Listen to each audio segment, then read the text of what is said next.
नमस्कार दोस्तों, कैसे हैं आप सब। आशा करता हूँ सब मस्त होंगे। दोस्तों, अभी का ऐसा समय है कि अभी सब्जियों के रेट काफ़ी कम हैं और काफ़ी किसान भाइयों की जो पुरानी फसलें थी, यानी कि जिन लोगों ने जुलाई में काश्त की थी, चाहे वो बैंगन हो, टमाटर हो, मिर्च हो, तो वो अभी उनकी जो स्टेज है वो ऐसी स्टेज है कि उसमें हम दवा भी ज़्यादा नहीं दे पा रहे हैं, ध्यान भी ज़्यादा नहीं दे पा रहे हैं, क्योंकि अभी मार्केट पर रेट उसके नहीं मिल पा रहे हैं हमें। तो इसके कारण जो फसलें हैं वो थोड़ी सी हमारी ख़राब हो चुकी हैं, और यदि उनको हमें लंबे समय तक नहीं चलाना है और उनको वहीं अगर समाप्त करना है, तो हमारे पास एक समस्या आती है कि अब हम कौन सी फसल लगाएं। क्योंकि अभी के समय पर फसल लगाना यानी कि उसका अंकुरण ना हो पाना, और फिर ठंड है तो ठंड के समय पर फसल ग्रो भी नहीं हो पाती। तो ये दो समस्याएं हमें आती हैं।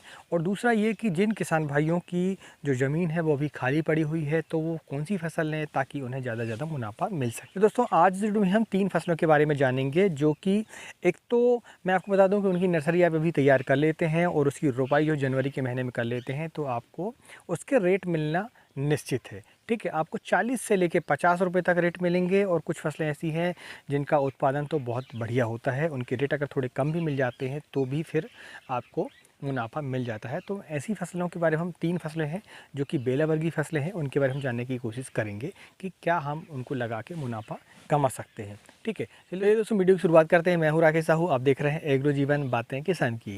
दोस्तों, ये आपका अपना चैनल है। यदि इस चैनल पर आपको जो जानकारी दी जाती है वो आपको पसंद आती है तो वीडियो को लाइक करें, और चैनल यदि पहली बार आए तो चैनल को सब्सक्राइब करना ना भूलें। बेल आइकन को दबाएं ताकि आने वाले वीडियो की नोटिफिकेशन आपको मिल सके। दोस्तों, वीडियो को अंत तक जरूर देखें। वीडियो के अंत में होगी विशेष बात, और विशेष बात मैं आपको बताऊंगा किसी भी फसल का चयन करने के पहले हमें कौन कौन सी सावधानियां बरतनी पड़ेगी वैरायटी के बाद। चलिए दोस्तों, अब हम जानते हैं कि वो कौन सी फसलें हैं जिनको यदि हम अभी लगाते हैं, उनकी नर्सरी हम अभी तैयार करते हैं, तो हमें ज़्यादा मुनाफा मिलता है। ठीक है, तो उन फसलों में सबसे पहला जो नाम आता है वो आता है दोस्तों तरबूज और खरबूज का। ठीक है, ये दोनों एक ऐसी फसलें हैं जो कि अभी यदि आप काश्त करते हैं, तो आप देखें अभी कि अभी दिसंबर चल रहा है और जनवरी के महीने में यदि आप टीपी कर लेते हैं फर्स्ट वीक में, तो होगा क्या कि जो हमारी जो क्रॉप निकलेगी, जो हार्वेस्टिंग निकलेगी, वो निकलेगी मार्च के महीने में। और मार्च के महीने में यदि आप देखेंगे कैलेंडर पे, तो वो नवरात्रि का भी समय है और रमज़ान का भी समय है। तो ये एक ऐसा समय है जहाँ पर कि आपको तरबूज और खरबूज के रेट जो है बिल्कुल 100% आपको मिलेंगे। ठीक है, आपको यदि 10 रुपये के रेट भी यदि मिल जाते हैं, तो तरबूज और खरबूज का जो उत्पादन है, जिसमें तरबूज का उत्पादन हम बात करें तो कम से कम 200 कुंटल तो वो निकल ही आता है। और 10 रुपये के भी यदि आप रेट मिलते हैं आपको, तो फिर वो 2 लाख रुपये आपके होते हैं। वहीं अगर खरबूज की बात करते हैं हम, तो खरबूज में उत्पादन थोड़ा कम आता है। यदि उसका उत्पादन आपको 150 कुंटल भी मिल जाता है, यानी कि 15 टन भी मिल जाता है, और रेट है यदि उसको 15 रुपये मिल जाते हैं आपके, तो 2 लाख से ऊपर ही आपका प्रॉफिट हो जाता है।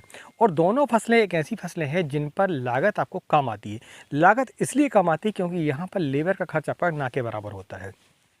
आप दूसरी फसल लगाते हैं तो उसमें स्टेकिंग का खर्च आता है, और उसमें फिर स्प्रे वगैरह भी ज़्यादा करने पड़ते हैं। हार्वेस्टिंग आपकी लंबे समय तक चलती है तो उसकी तोड़ाई में भी आपको लेबर चार्ज लगता है। लेकिन तरबूज और खरबूज ऐसी फसलें हैं जिसको आपको बेड बनाना है, बेड में आपको पौधे को लगाना है, इसके बाद सिर्फ आपको दवाई स्प्रे करना है। इसमें लेबर का खर्च ना स्टेकिंग का खर्च होता है आपका, ना आपको दवाइयाँ ज़्यादा डालने की ज़रूरत पड़ती हैं, क्योंकि ठंड के समय पर वैसे भी इंसेक्ट कम होते हैं। जब आपके फल लग जाते हैं तो उस समय पर आपको फल मक्खी का नियंत्रण करना पड़ता है। इसके लिए यदि आप ट्रैप लगा लेते हैं, फेरोमोन ट्रैप, तो भी आपको ये करने की आवश्यकता नहीं पड़ती। फिर भी आपको लीफ माइनर और इंसेक्टों के लिए थोड़ी बहुत दवाई आपको डालनी पड़ती है तरबूज पर।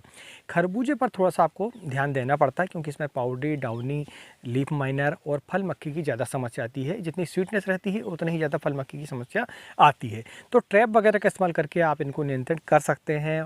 उसके लिए काफ़ी दवाइयाँ हैं, इमामेक्टिन बेंजोइट है, डेलीगेट है। यदि आप इनका इस्तेमाल करते हैं रेगुलर, ठीक है, समय समय पर आप करते रहते हैं, तो आपको ज़्यादा इसमें दिक्कत नहीं होती है। फर्टिलाइज़र की यदि आप बात करते हैं तो शुरू में आपको फिर पौधे को ग्रोथ करना होता है, इसकी वजह फल लग जाते हैं, उस समय पर आपको फास्फोरस और पोटास की मात्रा देकर आप काम चला सकते हैं और अच्छा उत्पादन ले सकते हैं। तो ये एक ऐसी फसलें हैं, दोनों फसलें जिनका यदि आप मार्केट रेट अगर आपको कम भी मिल जाता है थोड़ा बहुत, तो आपको लागत कम आती है, इसलिए फिर आप इसमें ठीक ठाक पैसे कमा लेते हैं। अब इसको डालने का समय कौन सा है? डालने का समय अभी है, और अभी आप देखेंगे कि जर्मिनेशन नहीं आएगा। जर्मिनेशन जो है आपको लेना पड़ेगा, और इसके बाद आपको नर्सरी तैयार करनी पड़ेगी, और नर्सरी भी आप लगा लेते हैं जनवरी के महीने में तो फिर आपको उसके जो रेट है बढ़िया मिल जाएगी, क्योंकि 60 से 70 दिनों में आपकी फसल जो हार्वेस्टिंग पर आ जाती है। और वो जो समय रहेगा वो रमज़ान का महीना आपका रहता है, और रमज़ान के महीने में इसकी काफ़ी डिमांड होती है। तो एक फसल दोस्तों ये हुई। अब हम जानते हैं दूसरी फसल के बारे में। दूसरी फसल है दोस्तों गिलकी। गिलकी एक ऐसी फसलें हैं जिसमें आपको स्टेकिंग की तो आवश्यकता होती है, मगर आप देखेंगे कि इसके जो उत्पादन यदि हम मार्च के महीने में और अप्रैल के महीने में यदि आप ले लेते हैं तो शुरुआत में आपको कम से कम 1 महीने तक इसके जो रेट हैं वो 40 रुपये तक भी आपको मिल जाते हैं। और 40 रुपये यदि आपको रेट इसके मिल जाते हैं तो मैं आपको बता दूं कि 1 एकड़ पर आप यदि गिलकी लगाते हैं तो गिलकी पर उत्पादन जो निकलता है कम से कम 7 से 8 कुंटल हर तीसरे दिन पर आपको तोड़ा इसका निकल जाएगा।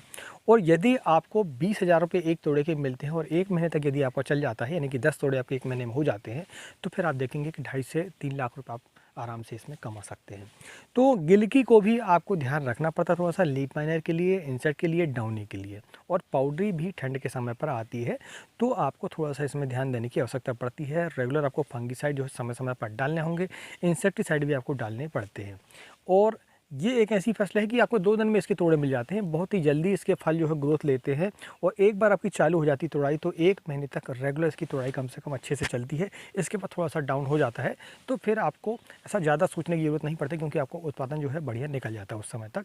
1 महीने का टारगेट आप लेके चलें, ठीक है? तो आप देखेंगे कि आपको इसके जो रेट हैं वो बढ़िया मिलने हैं और कमाई भी आपकी अच्छी होगी। तो यही दूसरी फसल हमारी। और दूसरी फसल के बाद हम बढ़ते हैं, हमारी तीसरी फसल है जो कि बहुत ही बढ़िया फसल है और इसके रेट आपको 40 से 50 रुपये आपको मिल सकते हैं, बशर्ते आप इसको अगेती कर लें तो।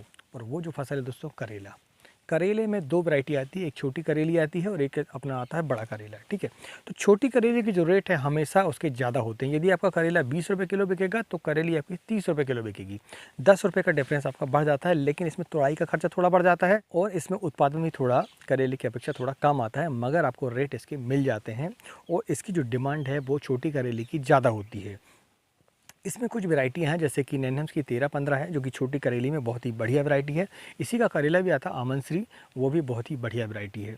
और इसका यदि आप उत्पादन लेते हैं तो आप यकीन मानिए आपको पैसे अच्छे मिलेंगे, मुनाफा अच्छा मिलेगा, लेकिन आपको इसकी भी नर्सरी तैयार करनी पड़ेगी, ठीक है? तो यदि आप नर्सरी तैयार कर लेते हैं तो आप देखेंगे कि आपको रेट इसके मिल जाएंगे, क्योंकि आप जब इसकी टीपी जनवरी के महीने में करेंगे, 15 जनवरी के बाद, तो फिर आपकी जो तोड़ाई है वो लगभग मार्च लास्ट में आपकी चालू हो जाती है। और उस समय पर कोई भी किसान भाई जो कि ओपन फील्ड पर और सीधा बीज जो लगाते हैं उनका जो हार्वेस्टिंग है वो इस समय पर नहीं आ पाता। हाँ, लो टनल वाले इसका यदि उत्पादन लेते हैं तो भले ही वो आ जाता है, लेकिन अब देखते हैं कि लो टनल में बहुत ही कम किसान भाई हमारे कर पाते हैं, क्योंकि इसमें लागत थोड़ी बढ़ जाती है, तो इसके कारण किसान भाई जो है लो टनल की उपयोग नहीं कर पाते हैं। यदि आप नर्सरी बनाते हैं तो आपको इसमें रेट मिलने के चांस आपके बढ़ जाते हैं। दोस्तों ये रही आपकी तीनों फसलें, और तीनों फसलें एक ऐसी फसलें हैं, आप रिकॉर्ड उठा के देख लें, आप दलालों से बात कर लें, आप मंडी में पता कर लें, आपको इस समय पर मार्च के महीने में इसके जो रेट हैं वो बढ़िया ही मिलेंगे। आप इस बात को समझ लें। और तीनों फसलें यदि आप काश्त कर लेते हैं तो आपको ज़्यादा से ज़्यादा मुनाफा मिलने के चांस आपके बढ़ जाते हैं। चलिए दोस्तों, अब हम जानते हैं वीडियो की विशेष बात दोस्तों ये है कि जब भी आप किसी भी फसल का उत्पादन लेने की सोचें, किसी भी फसल को लगाने की सोचें, तो उसके पहले आप वैरायटियाँ पता कर लें पहले, ठीक है? खासकर हम तरबूज खरबूज की बात करते हैं तो तरबूज खरबूज की डिमांड जो होती है वो एरिया के हिसाब से अलग अलग हो जाती है। हमारे एरिए पर जो है आइस बॉक्स जो है बढ़िया चलता है।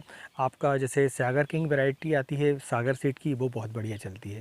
आपके एरिया पर पता करें आपकी कौन सा तरबूज जो है और कौन सा खरबूज आपके एरिया पर बढ़िया चलता है, उसके हिसाब से आप वैरायटी का सिलेक्शन करें। वहीं करेले की हम बात करते हैं तो करेले में भी ऐसा ही है। आप लंबे करेले की डिमांड अगर आपके एरिया पर होती है तो आप लंबे करेले लगाएं, छोटे करेले की यदि आपकी डिमांड है तो छोटा करेला लगाएं आप। इसमें आपको मैंने वैरायटी बताया हूँ कि अमन सी जो है लंबा करेला बहुत ही बढ़िया आता है, और आपका करेली इसमें 13-15 बहुत ही बढ़िया वैरायटी जो मैंने उत्पादन ले चुका हूँ उसके बारे में आपको बता रहा हूँ। दूसरी वैरायटी मैं आपको नहीं बता रहा हूँ। तो आप अपने एरिया पर पहले पता करें कि कौन सी वैरायटी आपके एरिया पर चल रही है, उसके हिसाब से फिर आप वैरायटी का सिलेक्शन करें तो ज़्यादा ठीक रहेगा। तो दोस्तों आज के वीडियो में इतना ही, मिलते हैं अगली वीडियो, तब तक नमस्कार, जय हिंद, जय किसान, जय जवान।